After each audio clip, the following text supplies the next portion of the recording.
Okay. Um, Topic for the session is continuous integration and testing. This is one of our Agile topics.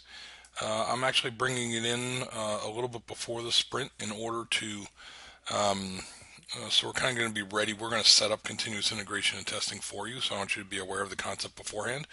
Um, I'm recording this a few hours after the static analysis one, so I apologize for the coughing fit on that one.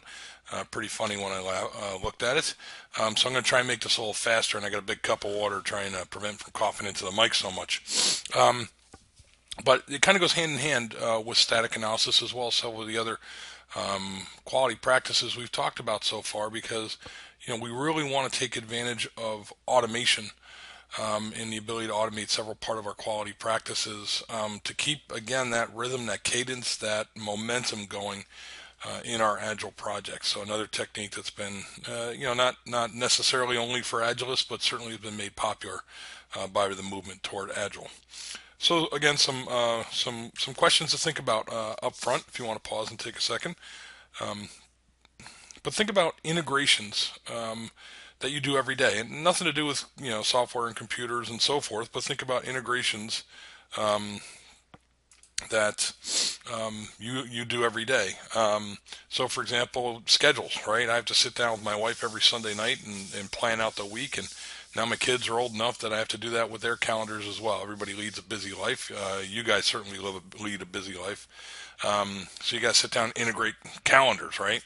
I have about 9 different Google calendars that I'm subscribed to between my family, work, Little League, you name it. And your life is probably like that. That's an integration task. Integrating this class into your daily life. Many of you have jobs, you have other classes, you have personal obligations, and so the time that you allocate, another kind of scheduling thing, but that's an integration that you do every day. Um, and you probably revisit it every day, right? That's another thing I should mention. The point of this is these are not just things that you integrate, but things that you integrate potentially every day, your schedule, class into a daily life. What if you go to the buffet line? All right, you eat at a Chipotle, you eat at Fresh Tomatoes, you eat somewhere like that. Um, that's an integration. You get to put together food how you want to eat it. That synthesis activity is integration. Oh, this is going to keep happening. Let's try and make it not. Integrate work and life, another form of class in daily life. Now you've got your job and your daily life, technology into your life. How prevalent is technology now? As you know by taking this class, that integrating that into your daily activities is always a daily challenge. I mean, how much time do you spend rectifying a technology error that you encounter every day? Integrating cooking, that's something one of my students came up with. Every time you cook, you're integrating different spices, different ingredients in a workflow, a recipe type format. So again, actually, that's a good one because some of these integrations are in a sense planned. There's a specification for them, like cooking may potentially be a recipe. Other of them are very ad hoc or reactionary, or as we might say from an agile perspective, empirically driven, data driven. And part of continuous integration and testing, a big part of it, is giving us that constant feedback. So again, back to Super Mario, something we can adjust to every day. Okay. General concept of integration testing before we get to the continuous integration and test. From an integration testing standpoint, you view the entire system as a collection of subsystems, sets of classes or packages, or subsystems in terms of something functional that you assign a responsibility of the overall system to. Usually determined during some kind of design or architecture phase. Um, the order in which those subsystems are selected for testing and integration determines a testing strategy, meaning if you start with the database subsystem, then and you integrate it with, say, a logging routine, a database access routine, a networking routine to transmit data, that's going to dictate part of what your testing strategy is. Also, um, not just the order of testing, but the order of implementation can impact. So you could try and integrate all at once. So you have n number of components or features of a system, subsystems, and you try and put them together all at once. You could start with bottom-up integration, means relatively small implementations of systems, and try and build it from the top up and do it pairwise. In other words, make A integrate with B, make C integrate with D, and then make the results integrate with each other. Kind of build that tree on the way up. From our perspective, that would be building this bigger tree going. There we go, my pen again. That would make integrating our tree in this direction. That would be bottom-up integration. If you're top-down, take this tree and flip it to the right, and you're going from the smaller parts into more components and going top-down. It could be thread-based, meaning you have a lot of times in component-based or subsystem-based computing, when you have subsystem 1 and subsystem 2, they're what's called active components. They'd have a stereotype of active on them in UML terms. And from an active component perspective, they would have their own thread assigned to them. They'd have their own work, their own process assigned to them, some computational resource assigned to them. And therefore, that partitioning of the system may be thread-based or process-based, and therefore you want to integrate doing the individual processes, get them going first, and then when you do the integration, see how that concurrency works side by side. Then there's variations, of course, of the above. So if you're looking at this from this tree perspective that I have here, you may, nothing says that you can't kind of have it both ways and start in the middle. All right, depending again on what your development plan is. The last one to mention on here is this one at the top that says Big Bang integration. If you look back at our software process review slide I was talking about, there was this notion in waterfall of Big Bang integration happening late in the cycle, and things would break very late in the cycle because things wouldn't integrate, meaning everybody kind of did their own functional requirements just fine, but the individual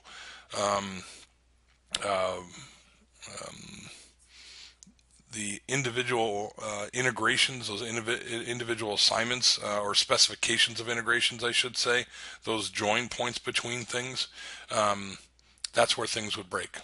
All right, and you wouldn't discover that until you actually integrated it with an actual other component. And maybe the thing that blew up wasn't functional, it was non-functional, like we talked about with dynamic analysis. You put the two components together, maybe they're two concurrent components. Maybe we are talking about A and B up here at the top of this tree, and we put them together, they were all fine individually, but when you went to integrate them, you had a deadlock problem or something like that. So integration testing is quite important, and one of the things that we found is the longer you defer integration testing, the bigger problems that you have. So that's kind of what traditional testing, this is the waterfall diagram again, that kind of left it down here in verification. To do things, you kind of do all the testing here in waterfall, and then all that work for planning, generation, lab, and infrastructure setup, that's all a big investment. So while these things over here are going on, the QA team is all sitting there trying to plan, set up the integration for, set up the environments for doing this verification, and hope to get a return on investment that, setting up all that big scaffolded infrastructure, that you'll pay for it once, not continuously. All right. Now, again, there's some assumptions there. We're back to our change.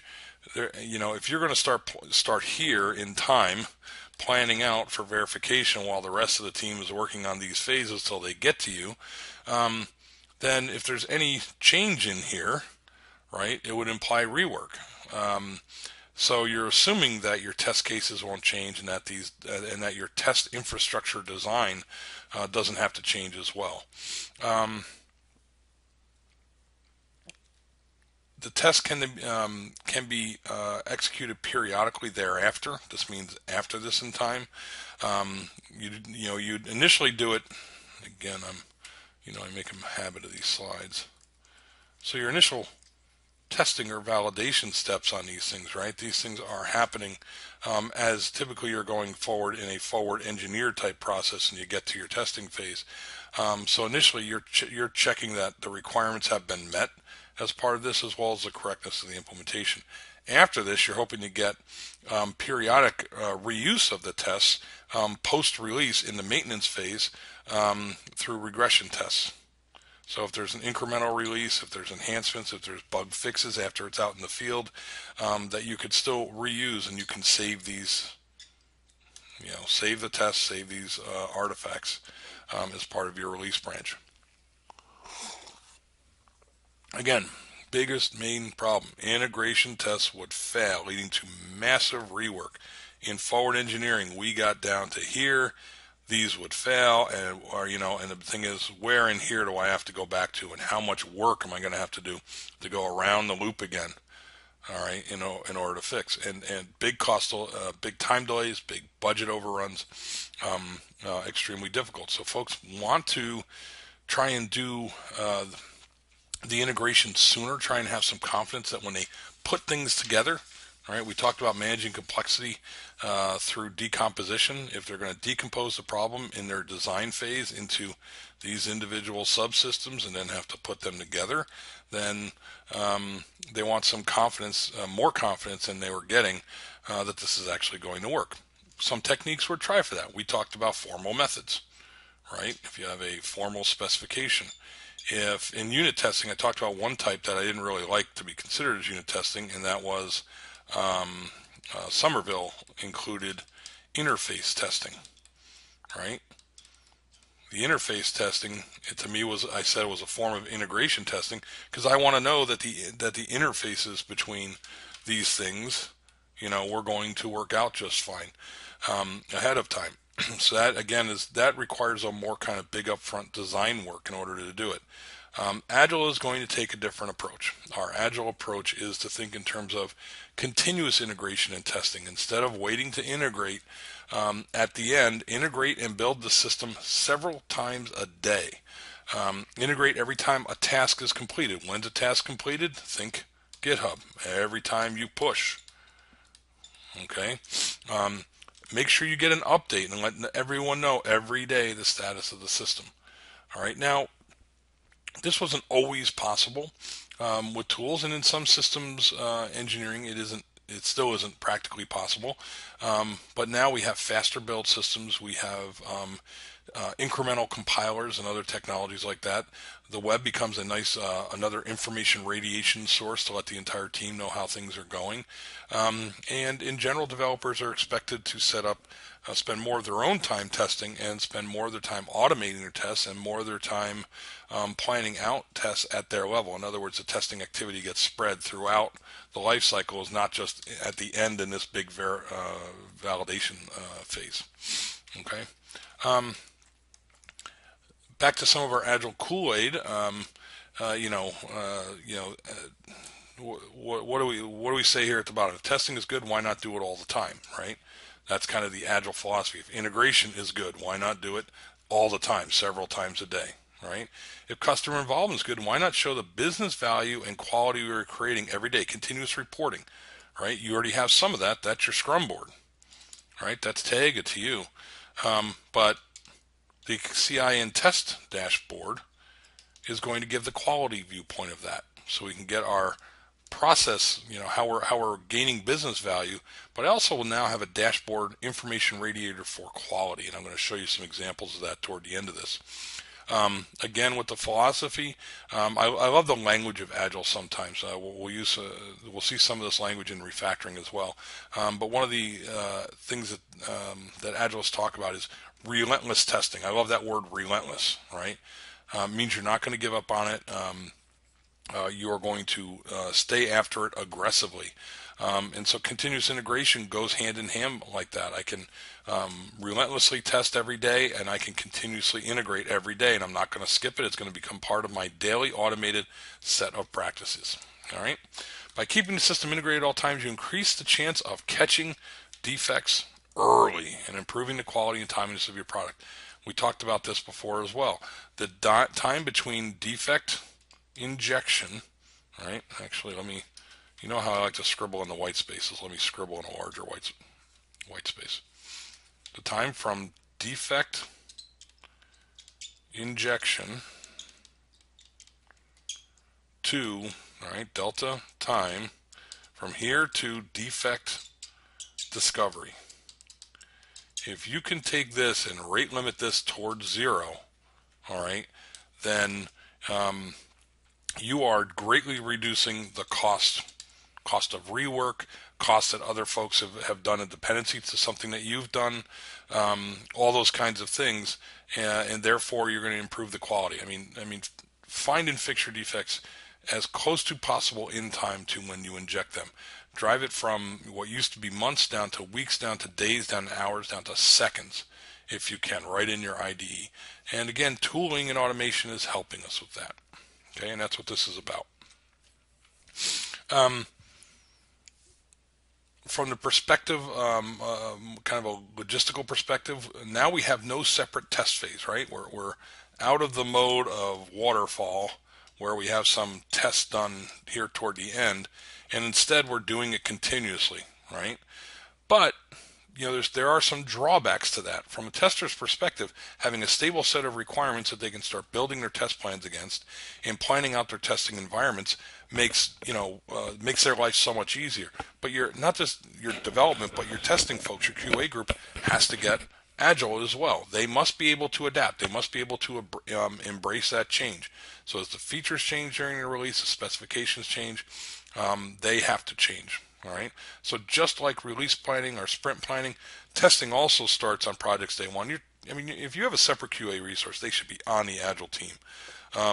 You have to do some measure of planning for the project up front. It's not that you don't plan or anything else, just like we do release planning, but you have to be more adaptable, and you have to plan to enable change as well. All right. But when we start talking about building every night or several times a day, we start talking about embracing change by adaptively planning, like we do on the Scrum board. When you move the task around, you're adaptively planning and continuously integrating all the time. Well, for most testers, that's kind of a nightmare. Your testers, your QA resources, even if they're not developers in your organization, they need Agile training if you're going to go Agile.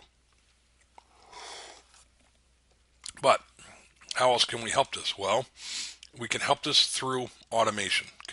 Continuous integration testing is very big on test automation. All right, so we're requiring test automation. Each build must be validated so future integrations build on no quantity. If I'm going to now break down integrations into small incremental steps so they can happen faster, then I have to be bulletproof confident in each individual step before I test the next step. All right. There's a lot of test frameworks out there providing that infrastructure to do unit testing. You've already seen JUnit, XUnit, NUnit, all kinds of unit testing harnesses. We're talking about additional quality tools, static analysis. We'll talk about metrics, things that evaluate your quality on a daily basis. So there's plenty of tooling, I guess is what I'm saying. The key is, one, can you automate it? Two, can it report out? Right? Can it go out to a dashboard? Right? So everybody can see and react. When would you see and react? Hey, guess what? You got a daily stand-up. You run the build overnight. You run the integration and test overnight. The first thing you should check, maybe even before the Scrum board, is you check your dashboard, your quality dashboard, and see what it looks like. See if anybody broke the build. We'll talk about that. There are different levels of these continuous integrations and tests. There could be the developer's delivery to your configuration management. So think about that. What that basically says is, I'm going to have, as part of, we've a bunch of times talked about quality policy. My quality policy before I am able to push something to user story N is that all unit tests pass. I'm not going to let you push it. All right, and maybe code coverage is 70%, let's say. Okay, that's a specification of a quality policy. So the developer can't push to CM is Git here, GitHub, wherever your repo lives, can't until all those unit tests are available and able to be run, and they can be run in an automated fashion. That's why we put it in something like Ant, and we don't worry about it just in Eclipse. In Eclipse, I want to run it in my development environment because that's on my laptop and so forth. Why the heck do I have this thing as an Ant script as well, and why are they different? Well, because the Ant script is what's going to allow me to submit a testing server, if you will, a common place, and get a report back on how my test ran and whether or not it met that criteria. Then if it did, then I'll allow it to go into my repo. Okay, that can be enforced by a human, but even those policies can be enforced now by software scripting that's done on your change management system, on your source code control. You could have something called a pre-commit hook that says, okay, I'm going to go run the unit tests. Hey, that thing doesn't report back that you passed. Guess what? I'm not going to allow it. I'll reject that in the git pull workflow automatically. You may have nightly builds. So this may be developer delivery to source code control. If you're working full time as a developer on a project, you may commit a few times a day, but certainly throughout your whole team, there's going to be several commits to source code control a day, and so these are all automated, all run as part of the build process itself before you're allowed to put it up in your repo. Then normally there's kind of a sanity nightly build across all of the different branches and releases of your software. Usually you try and automate just about every part of that as you can, but these are more integration tests, all right? What we were just talking about, putting those interfaces together and so forth. As you go, since you're integrating, you're putting things together, it's going to be bigger. And as things get bigger, it may be harder to provide 100% automation. You should still strive for it. You may be able to do it. But you may have some limited manual amount of testing, meaning you may have to get a human resource involved, in which case that person's job, maybe that's the last person to leave the building at night. Maybe that's the first person to come in the morning and check last night's build and the automated test, and then to run his or her own tests, and then report to the team at the daily stand-up how the nightly tests went. A lot of times these are smoke tests. Doing full-blown integration, full-blown regression tests may not be practical, so you do what's called a smoke test. Hopefully you've heard of the term smoke test before. If you haven't, it's pretty common sense. They call it a smoke test because where there's smoke, there's fire, right? So the smoke tests are intended to be high-value tests that will generate anomalies at a higher rate, with the expectation that if they generate some smoke, then hey, the developers need to go look at that part of the code to see if there's a fire there and what's going on. All right. There can be an iteration test, so this happens at some measure of your iteration. The quality numbers can be attained automatically, so these things originally were thought of to be done on your sprint boundary, so you could get a data point about the quality numbers associated with teams. So again, you might get your code coverage percentage, you might get reports from your static analysis tool. We're going to talk about metrics in a week. You get all these kinds of reports, and it goes into that baselining that you would do for trying to get a little bit better at this pad. Last time I was talking about, you always want your quality to kind of go up over time. Well, if you do it in a sprint boundary, you may stair step your way up in terms of your quality baselines from sprint to sprint, and you always hope to be getting better. Now, that one says do it on the iteration boundary because it assumes that these things are still expensive operations. I can tell you that more and more you can start doing these things on a continuous basis as well. These tools have gotten better, faster. They are far more automatable than they used to be now, and you can even get those into your pre-commit hooks that I was talking about up here. The question is how much of that do you have the time to pay attention to in the continuous stream of development? Meaning, you'll know when you look at your lab for static analysis, for example. Do you want to stop the world, stop what you're doing, and go through all of the false positives of a static analysis report while you're in stream of development? Maybe not. Maybe that is something you want to defer. Maybe you don't do this kind of stuff every iteration. Maybe you do it periodically every time you take your different user story branches in your GitHub, your Git pull workflow, and bring them into master, right? Maybe it's at this point that you do this. And again, part of the quality policy that a software development team and a software development organization has to decide. There is No recipe for this. You'll go to different organizations. They'll have different best practices. Hopefully they've defined one.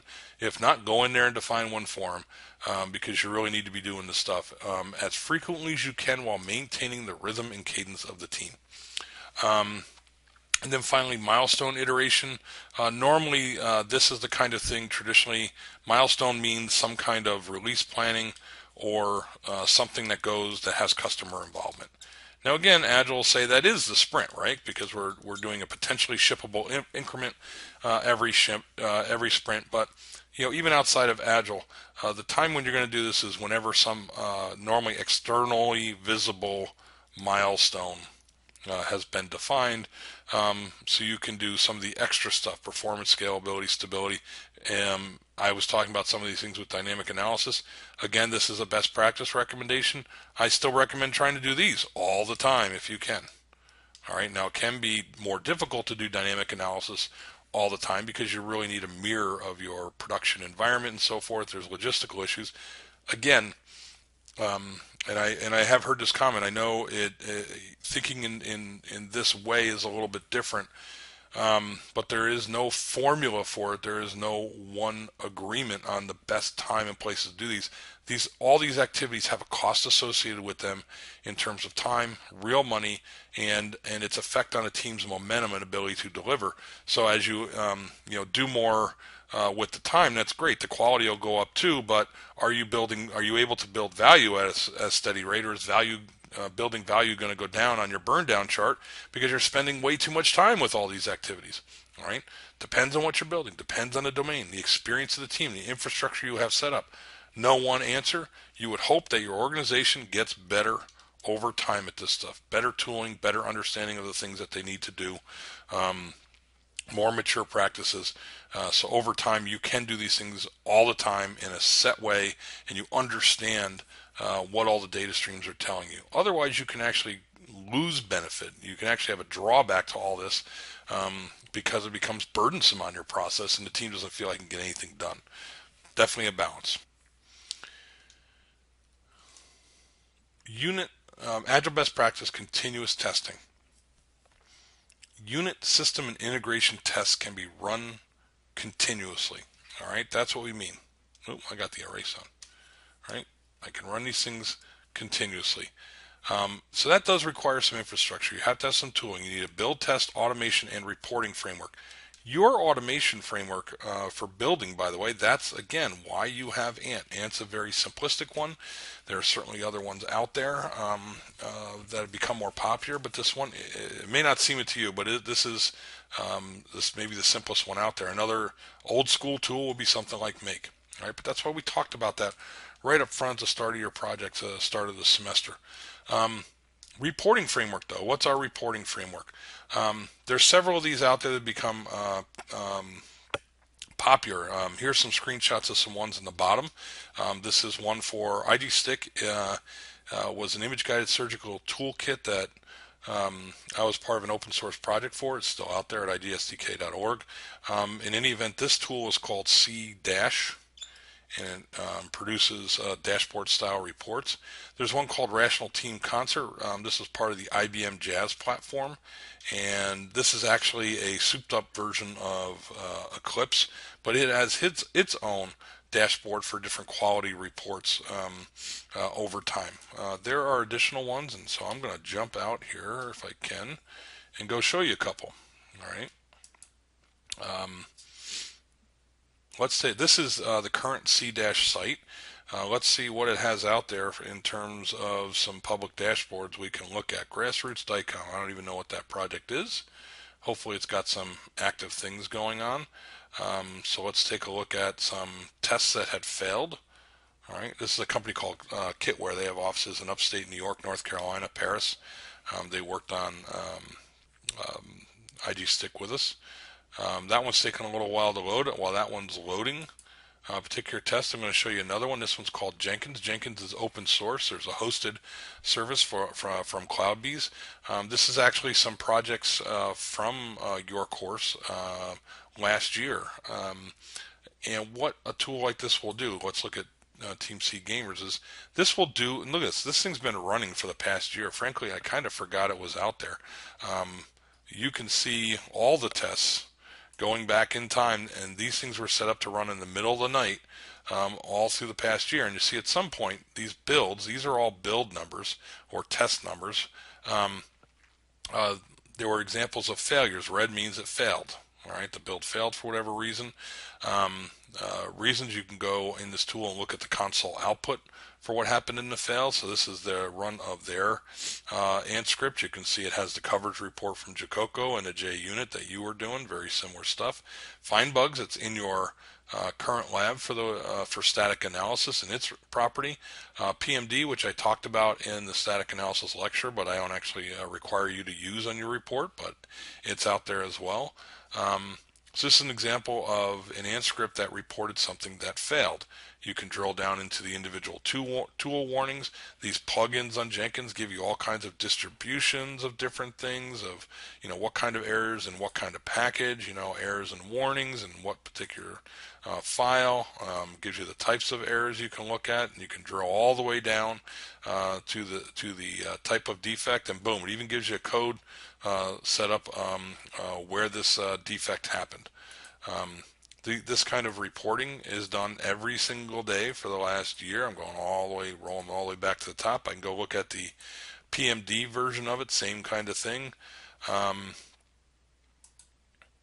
then I can see over time trending information. So I got a find bugs trend of how many things, failed versus warnings of PMD. The code coverage trend, I guess they weren't running their unit tests like they should have, but they were running their black box tests. How many of those things failed? It's relatively constant because we've been running this thing for the past year. There hasn't been any changes in this since April, obviously, although it's interesting that one of these failed just a few days ago, even though nothing's changed. But the point is you come in as a team and you'd start at your dashboard, something like this, and take a look at, did last night's build test fail or not? In this case, it's yellow. It's not green, which means good. It's yellow. That means that, well, there's some warnings associated with it and some potential things that you want to look at as part of the build. So you'd walk into your stand-up meeting and you could start with this and you could take a look at the test result and understand what tests actually failed out of something. All right. And there's several of these tools. So that's Jenkins, very popular. This is back to C dash. This thing finally loaded. Give you an idea of what what things failed, what kind of details are generated from it. Summary for it. There's probably a drill down. This is gives you outputs of the kinds of things. This is a C++ project. But the point is, just like our Scrum board, we have another dashboardy type of tool that can give us the overview of all our projects as well as into an individual project, and get a feel for, here's one that failed a bunch of times and then was successful. This is from last year. It has a little Chuck Norris plug in there too. I love that one. It can give you at a glance reporting and drill down capabilities for everybody on the team and even for all chickens, right? All stakeholders. So side by side with your Scrum board, you have another information radiator, but this one's focused on the quality of your product, all right, as opposed to the business value that's being built as a part of a Scrum board. You kind of hope that you're looking at your burn down chart and everything's going down, and you're looking at your quality chart and everything's going up. All right, that's kind of your goal if you lay out these two information radiators side by side. Okay. I need to erase that now again, of course. And that's because I don't have the right button. Sorry about that. I'm still getting used to my tools. Okay, so that gives you an idea of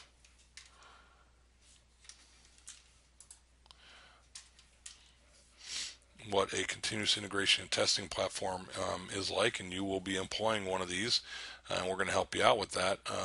Finally, I want to wrap up. Instead of my own summary, I want to talk about Fowler's 10 best practices for continuous integration. This is still out there on his site. First, maintain a single source repository. Well, do you really want a single source repository? No, not really. Again, he drafted that before we were talking about the Gits of the world, where we had something that was more, peer to peer. But there still should be one what's blessed repository. Remember we had those Git workflows and we talked about a blessed repository, the place where if I had to go to and look at a repo that represents our product. Make sure you know what that one is, because that's the one you want to instrument with all this tooling to make the evaluation of quality work, right?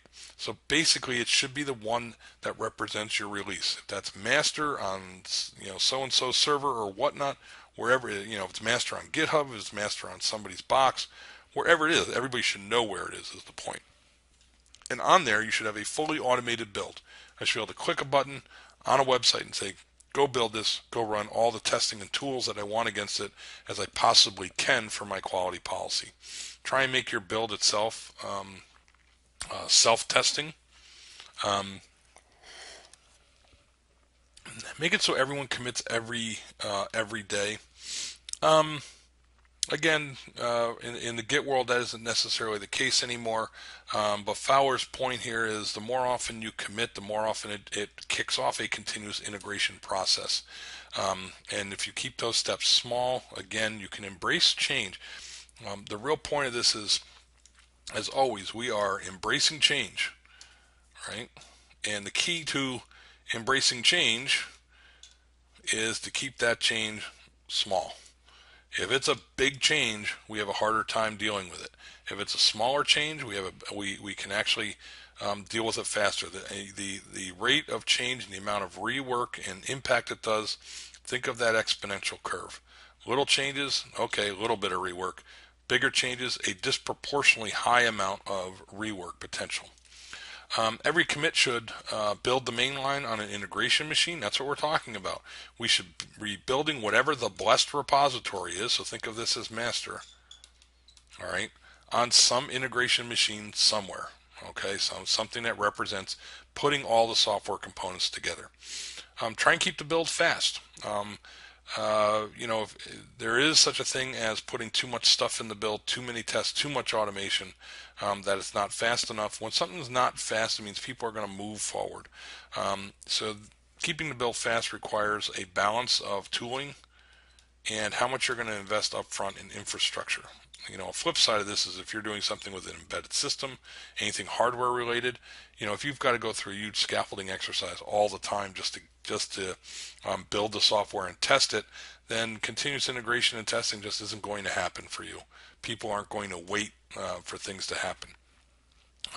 Do your best to test in a clone of the production environment. Again, a lot of defects can be environment specific. If you know computationally you're going to be running in a specific kind of environment, then that's what you should aim to test in. That's what you should have your developers work in if you can. We also talked about that in dynamic analysis, right? When you profile the code, so that what you kind of see are real concerns that can happen. Um, can't always do that, but again, a best practice if you can do it. Make it easy for anyone to get the latest executable. Nowadays, it goes forward even to automated deployment. And once something passes on the dashboard, and we get a green build out here, then all of a sudden we go, auto deploy an executable package to our release website. There's really mature or organizations that are really doing this well, are running things through their continuous integration and testing platform and automatically building a package and putting it out on their website every day with no human involvement. All right, drives us toward a concept of DevOps that folks are now quite talking about. Or folks might do some slight modification. You can go to a lot of open source sites and get the nightly snapshot, which will be labeled as unstable, which really means it's unstable because it's probably been fully automated through this process, and they don't designate it stable until they actually get a human in the loop to go look at it every week, every sprint, whatever it may be.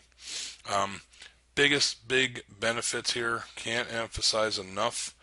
I just talked about automated deployment. This one, everyone can see what's happening. Again, can't say this enough. The fact that you have another information radiator, that I have a board that I can look at that now represents quality, right? I have quality. I have the Scrum board for value that I'm building. The Scrum board helps me with productivity as well, the task part of it. All right. The Scrum board helps with value, but really you look at the burn down chart for our story points. The fact that I can look at these and put them up on a wall and see them means I'm paying attention in my iron triangle to more than just um, uh, the value I'm building for release, but I'm also looking at the quality dimensions and the time dimensions. Okay. So that's it for continuous integration and testing. Again, I'm doing this as kind of a prep for getting your team spun up on a continuous integration and testing tool. We are going to help you with that. We're going to get that up and running, and when we do, really what your expectation is we're going to ask that you be able to add a tool to it. We'll set up the initial tools, and you can see by example how to do it. But then also to pay attention to it, meaning as you do your meetings in your team, as you do your retrospectives, and again, if you are following the best practice of doing stand-ups, even though I don't require them, that you should be visiting not just the Scrum board in your meetings, but now also visiting your continuous integration and testing dashboards. So in Sprint 3, we're going to introduce that. Don't worry, that's coming. There isn't anything in the lab that you specifically have to do for continuous integration and testing, but I wanted you to see this video, go through these notes beforehand, so when we introduce the CI and test platform for you next about a week's time, that you'll be prepared for what you're seeing. Okay.